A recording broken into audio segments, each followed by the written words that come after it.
नमस्कार दोस्तों, दैनिक रोजगार समाचार पेपर की इजारा फटाफट बड़ी खबरों में आपका स्वागत है। इजारा प्रमुख खबरों को विस्तार से देखने से पहले आपसे निवेदन है कि देव एकेडमी को सब्सक्राइब जरूर करिएगा। वीडियो अच्छा लगे तो लाइक शेयर कमेंट करना ना भूलिएगा मित्रों। 36,590 अभ्यर्थियों की जिला आवंटन सूची जारी। 69,000 सहायक अध्यापक भर्ती। महिला वर्ग में 17,563 और पुरुष वर्ग में 19,027 अभ्यर्थियों को चुना गया है। 2 से 4 दिसंबर के बीच होगी शिक्षक भर्ती के लिए काउंसलिंग। दूसरे चरण में प्रयागराज में मात्र 3 सीटों पर होगी काउंसलिंग। लखनऊ, वाराणसी, मऊ और बागपत में दूसरे चरण में एक भी पद नहीं है। सचिव बेसिक शिक्षा परिषद ने एनआईसी के 69,000 सहायक अध्यापक भर्ती में रिक्त 36,590 पदों पर भर्ती के लिए सोमवार को जिला आवंटन सूची जारी कर दी है। सूची में महिला वर्ग के 17,563 और पुरुष वर्ग के 19,027 अभ्यर्थियों को चुना गया है। सूची में शामिल अभ्यर्थियों को काउंसलिंग 2 से 4 दिसंबर के बीच होगी। सचिव बेसिक शिक्षा परिषद प्रताप सिंह बघेल ने बताया कि एनआईसी की ओर से अभ्यर्थियों के चयन एवं जनपद आवंटन की जो सूची 1 दिसंबर को जारी होनी थी उसे एक दिन पहले 30 नवंबर को ही जारी कर दिया गया है। अभ्यर्थी उत्तर प्रदेश बेसिक शिक्षा परिषद की आधिकारिक वेबसाइट यूपी एजुकेशन board.gov.in पर जाकर सूची देख सकते हैं। परिषद की ओर से जारी सूची में किस अभ्यर्थी को कौन सा जिला आवंटित किया गया है उसका विवरण दिया गया है। सचिव ने स्पष्ट किया है कि अभ्यर्थियों को वही जिले आवंटित किए गए हैं जो उन्हें 31 मई को जारी सूची में आवंटित किए गए थे। चयन सूची में पुरुष का दबदबा। महिलाएं 1,500 कम। 36,590 शिक्षक भर्ती। सीतापुर, कुशीनगर, लखीमपुर खीरी, महाराजगंज में चयनित अधिक एवं लखनऊ, गाजियाबाद, वाराणसी, मऊ व बागपत में भर चुके हैं सारे पद। इस जगहों पर दूसरे चरण की काउंसलिंग नहीं होगी। जिलावार आवंटन में लखनऊ, मई, गाजियाबाद, वाराणसी और बागपत के सारे पद पहले चरण में ही भर चुके हैं। यहाँ दूसरे चरण की काउंसलिंग नहीं होगी। इन जिलों में बहुत कम चयनित हुए हैं। उन्नाव में 145, अयोध्या में 123, अंबेडकर नगर में 62, कानपुर देहात में 41, प्रयागराज में महज 3 सीट का आवंटित हुआ है। 130 सीट लखीमपुर खीरी में 1,763, महाराजगंज में 1,328, अलीगढ़ में 643, मेरठ में 523, बलिया में 909, बलरामपुर में 350, बरेली में 490, बस्ती में 920, बिजनौर में 231, इटावा में 234, गोरखपुर में 647 का आवंटन हुआ है। गलत अंकन करने वाले शिक्षा मित्र फिर खाली हाथ। परिषदीय स्कूलों की 69,000 शिक्षक भर्ती में बड़ी संख्या में शिक्षा मित्र फिर खाली हाथ रह गए हैं।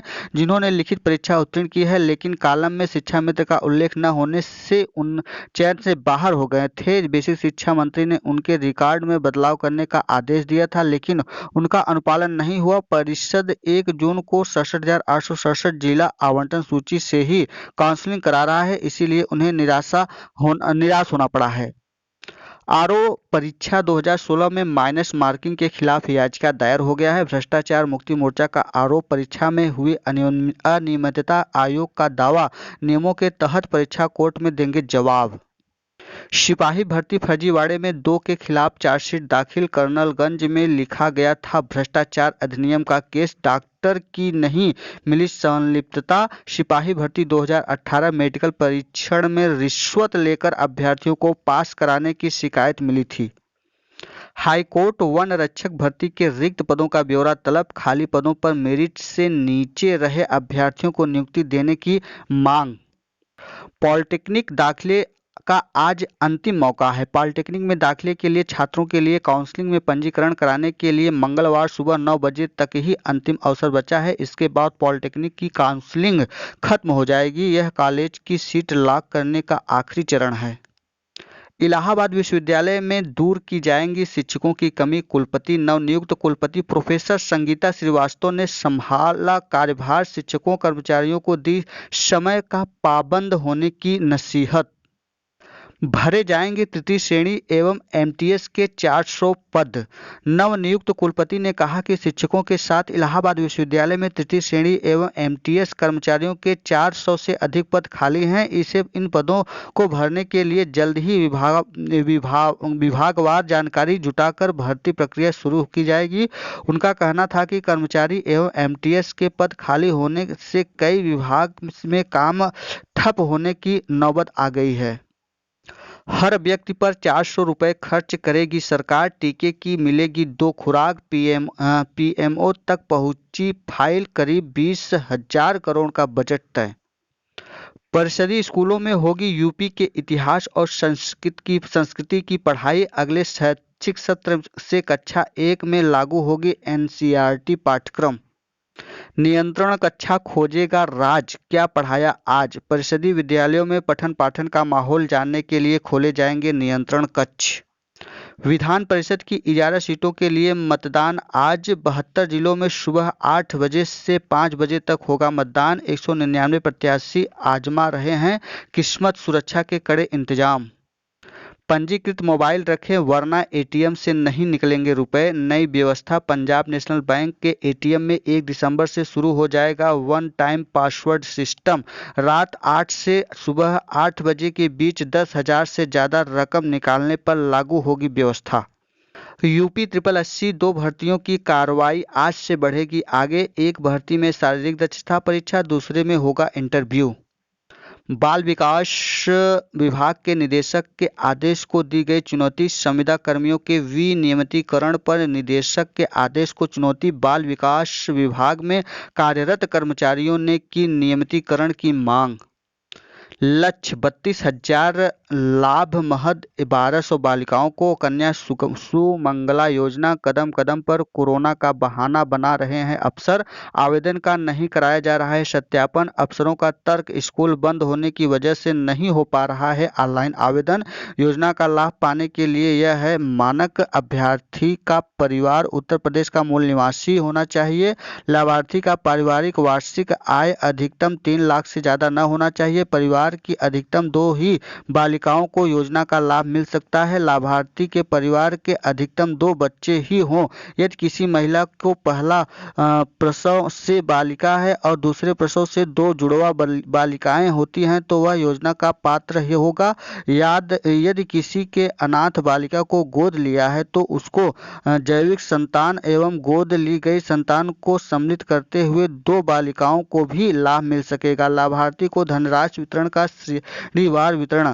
पहली श्रेणी बालिका के जन्म लेने के बाद 2,000 रुपये एक मुफ्त दिया जाएगा। दूसरी श्रेणी में बालिका के 1 वर्ष तक के पूर्व टीकाकरण के बाद 1,000 रुपये एक मुफ्त दिया जाएगा। तीसरे चरण में कक्षा 1 में बालिका के प्रवेश लेने के बाद 2,000 रुपये एक मुफ्त दिया जाएगा। चौथे चरण में कक्षा 6 में बालिका के प्रवेश लेने के बाद 2,000 रुपये एक मुफ्त दिए जाएंगे। पाँचवें चरण में कक्षा में 9 में बालिका के प्रवेश लेने के बाद 3,000 रुपये एक मुफ्त दिए जाएंगे। छठवीं श्रेणी है कि ऐसी बालिकाएं जिन्होंने 12वीं पास कर स्नातक अथवा 2 वर्षीय कोर्स में प्रवेश लिए हैं उन्हें 5,000 रुपये एक मुफ्त दिए जाएंगे।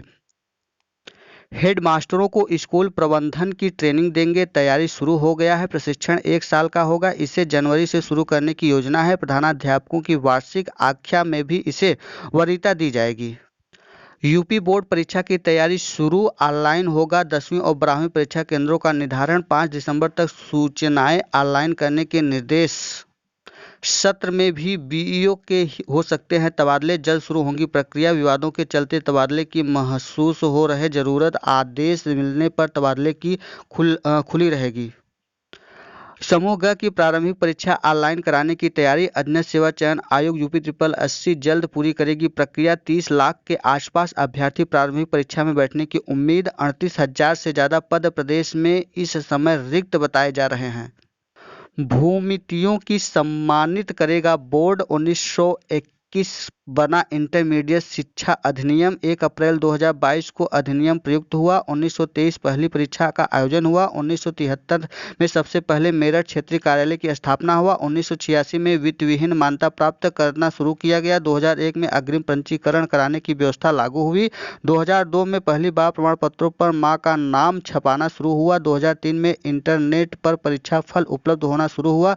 2005 में हिंदी के साथ अंग्रेजी में प्रमाण पत्र छपवाया गया। 2007 में अंकपत्र व प्रमाण पत्रों को एक कर दिया गया। 2013 ऑनलाइन पोर्टल की शुरुआत हुई। 2018 में कंप्यूटर की मदद से परीक्षा केंद्र बनाना शुरू कर दिया। एशिया का सबसे बड़ा परीक्षा कराने वाले संस्था के रूप में मशहूर यूपी बोर्ड अपने शताब्दी वर्ष में विशिष्ट उपलब्धियां हासिल करने वाले अपने पूरा छात्र छात्राओं को सम्मानित करेगा। यूपी बोर्ड ने अपने वेबसाइट पर ऐसे विभूतियों का पंजीकरण शुरू कर दिया है जिन्होंने प्रदेश, राष्ट्रीय एवं अंतर्राष्ट्रीय स्तर पर प्रदेश एवं देश का नाम बढ़ाया है। ये था आज का दैनिक रोजगार समाचार पेपर की इजारा फटाफट बड़ी खबरें। वीडियो अच्छा लगा हो तो देव अकेडमी को सब्सक्राइब, लाइक, शेयर, कमेंट करना ना भूलिएगा। दोस्तों वीडियो में अंत तक बने रहने के लिए बहुत बहुत धन्यवाद। फिर मिलते हैं नई सूचना के साथ, तब तक के लिए नमस्कार।